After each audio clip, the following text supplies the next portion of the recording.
Good morning everyone. ఈరోజు మనం science and technology గురించి తెలుసుకుందాం.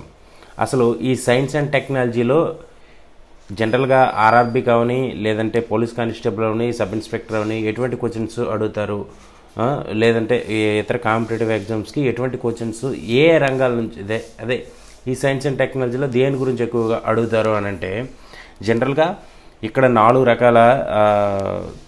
రకాల విభాగాల నుంచి అడుగుతారన్నమాట. ఒకటి అణు వ్యవస్థ నుంచి మనకి క్వశ్చన్స్ అడగచ్చు, అదేవిధంగా అంతరిక్ష రంగం నుంచి అడగచ్చు, అదేవిధంగా రక్షణ వ్యవస్థ నుంచి అడగచ్చు, వస్తువులు కనుగొన్న వ్యక్తుల గురించి కూడా అడగచ్చు అనమాట. అయితే ఈ అంతరిక్ష రంగంలో అంటే ఎటువంటి ఉపగ్రహాలు ప్రయోగించారు, ఎక్కడెక్కడ జీపీఎస్లు ఏవేవి ఉన్నాయి, అలాగే ఇంటర్నేషనల్ స్పేస్ స్టేషన్స్ ఏవి ఉన్నాయి, అదేవిధంగా భారతదేశం మొదటిసారిగా ప్రయోగించిన ఉపగ్రహాలు కృత్రిమ ఉపగ్రహాలు ఏంటి, అవి దేనికోసం పనిచేస్తున్నాయి, ఇలాగ ప్రపంచంలో మొట్టమొదటిసారిగా అంతరిక్షంలోకి అడుగుపెట్టిన వ్యక్తులు ఎవరు అనే విషయాలు, ఎలాంటి అంటే అంతరిక్ష పరిశోధన సంస్థలు, అది స్థాపించిన సంవత్సరం, ప్రధాన కార్యాలయం, అదేవిధంగా అంతరిక్ష వ్యోమగాముల గురించి, ఇలా మన భారతదేశంలో ఈ అంతరిక్ష రంగం గురించి భారతదేశం ఏ విధంగా పనిచేస్తుంది, భారతదేశంలో ఎటువంటి సంస్థలు దీనికోసం పనిచేస్తున్నాయి అనే విషయాలు అనమాట ఈ అంతరిక్ష రంగంలో ఉంటుందన్నమాట. ఇక మనము ఈ రక్షణ రంగంకి వచ్చినప్పటికైతే, ఈ రక్షణ వ్యవస్థకు వచ్చినప్పటికీ త్రివిధ దళాలు ఏ విధంగా పనిచేస్తున్నాయి, ఎక్కడెక్కడ సంయుక్త విన్యాసాలు చేశాయి, అదేవిధంగా వైమానిక శిక్షణ సంస్థలు ఏమైనా ఉన్నాయా, ముఖ్యమైన శిక్షణ కేంద్రాలు ఏమైనా ఉన్నాయా, అదేవిధంగా భారతదేశంలో ఈ రక్షణ వ్యవస్థలో ఉన్న క్షిపణి వ్యవస్థ ఏ విధంగా పనిచేస్తుంది, భారతదేశంలో ఆర్మీలో ఎటువంటి క్షిపణి వ్యవస్థ ఉంది, అదేవిధంగా భారతదేశంలో నావికా దళంలో ఎటువంటి క్షిపణి వ్యవస్థ ఉంది అనే అంశాలపై ఎక్కువగా దృష్టి పెడుతూ చదువుకోవాలన్నమాట. అయితే ఇక్కడ భారతదేశంలో ఎటువంటి యుద్ధ విమానాలు అనేవి రక్షణ వ్యవస్థ కింద ఉన్నాయి. ఇలాగా ఈ రక్షక దళాలు అంటే ఆర్మీ, నేవీ, ఎయిర్ ఫోర్స్ కాకుండా ఇంకా పారామిలిటరీ ఫోర్సెస్ అనేవి ఉంటాయన్నమాట.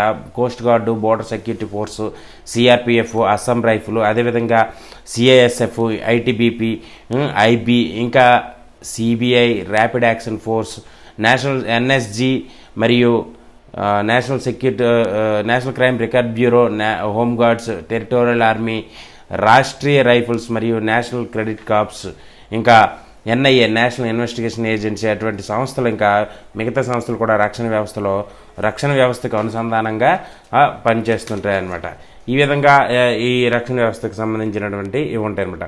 ఇక వస్తువులు కనుగొన్న ప్రదేశాలంటే ఏ ప్రాంతాల్లో ఎవరెవరు సైంటిస్టులు ఉన్నారు,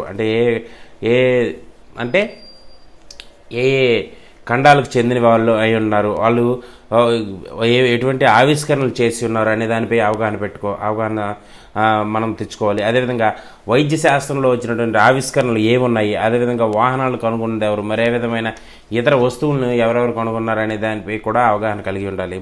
ఇక శాస్త్రాలు, దానిపైన పితామహులు కూడా అవగాహన ఈ సైన్స్ అండ్ టెక్నాలజీలకు వస్తుంది. మరి వివిధ అధ్యయన శాస్త్రాలు, కొంతమంది వివిధ రకాల సిద్ధాంతాలు ఎవరు ప్రవేశపెట్టారు అనేది కూడా దీంట్లోకి వస్తుంది అనమాట. ఇంకా వైద్య పరిశోధన కేంద్రాలు భారతదేశంలో ఎక్కడెక్కడ ఉన్నాయి, అవి దేనికోసం పనిచేస్తున్నాయి, అదేవిధంగా గతంలో భారతదేశంలో సంభవించినటువంటి మరియు ప్రపంచంలో సంభవించిన రెవల్యూషన్స్ ఏమన్నాయంటే, example green revolution, white revolution, yellow revolution, golden revolution, silver revolution, ఇలాంటి రెవల్యూషన్స్ ఏమేమి ఉన్నాయి,